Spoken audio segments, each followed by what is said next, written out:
Okay, we've got two questions here. A, what is a least common multiple? And B, how do we find it? So first off, least common multiple is in some ways a terrible way of saying that we want the smallest multiple of two numbers where it's a multiple of both of them. So least we could replace as smallest. Common, I guess, works. Like a common multiple means it's a multiple of each number. But least kind of throws us off, I think, especially as we compare this to greatest common factor, which is asking us for something different. So as we try to find our least common multiple, what we're going to need to do is think about the multiples of our numbers.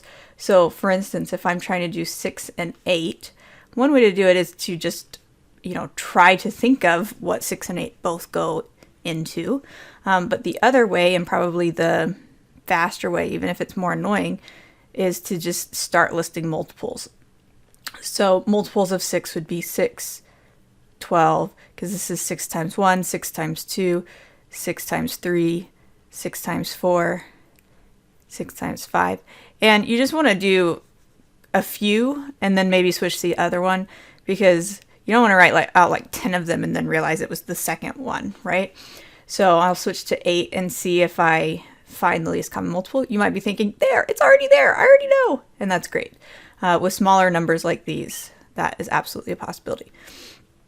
If we pay attention to both lists here, right, we'll see and be able to stop at 24. The smallest number that you can turn 6 and 8 into by multiplying by a whole number is 24. That's what we're trying to figure out. And that's how we do it. Let's look at a couple more that have bigger numbers and how that affects this process, because, it does. 27 and 36. So again, we've got this option of just writing out multiples. And with big numbers like this, unless you find it way easier to keep doing the same multiple over and over again than to switch between them, I would switch between them. For instance, I can do 27 plus 27 and get 54. And then I can do 36 plus 36 and get 72. And I know I haven't gotten to the least common multiple yet, right? So then I can keep going and do 54 plus 27, which is 81. And 72 plus 36 is 108. And because 36 is going up faster, at some point I might decide to do more of 27 than I have of 36 to see if it catches up. But actually 27 plus 81, or 27 times 4, however you want to think about it, is 108. So that ends up being the least common multiple. Now, maybe you're not a fan of doing 27 times a bunch of numbers, or 27 plus 27 plus 27 plus 27, and I would get that. There is actually a way that we can do this where we end up being able to get to the answer without having to come up with all those multiples.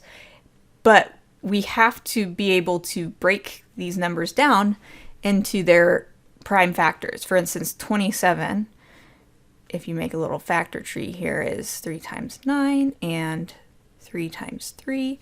So 27 is 3 times 3 times 3. 36, we could start with 3 and 12, or we could start with something else. But we should end up with 2 2s and 2 3s. So here's how this works to get our 108 without having to come up with all these multiples. We look at what's in common with these. They both have a 3 times 3. So we know we need 3 times 3. But we also need the other numbers that haven't happened twice. It's just that these we're only going to write down once, even though they both have it. These we have to also write down. So 3 times 2 times 2. So if we multiply this out, we get 27 times 4 would be one way of doing it, because I already know that's 27 from earlier. That's 4. And then voila, we would get 108. It's arguable which one of those would be easier for you to do. And it may even just depend on the numbers you're given as far as whether or not you want to try that or not. But that is another way that you can try to do it. All right, 39 and 21. So this is a situation where I happen to know the least common multiple is a pretty big number, and 39 is not necessarily a pleasant number to add over and over again. So if I instead say, let me think about 39, which is 3 times 13, and 21, which is 3 times 7, well, they both have a 3, so we write down a 3, and then we also write down what they don't have in common, which is 13 and 7.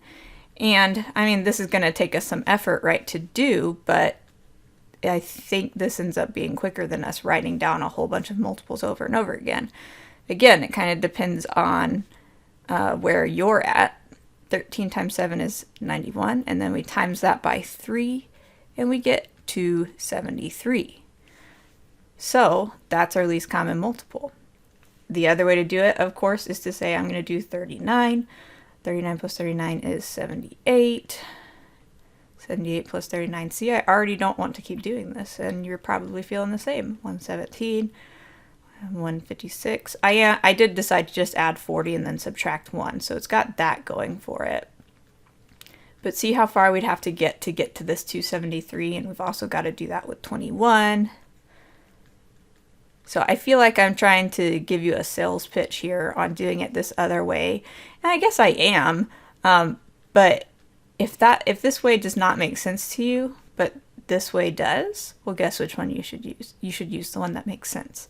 If neither of these makes sense, then we should probably have a one-on-one conversation. Thanks for watching. Bye.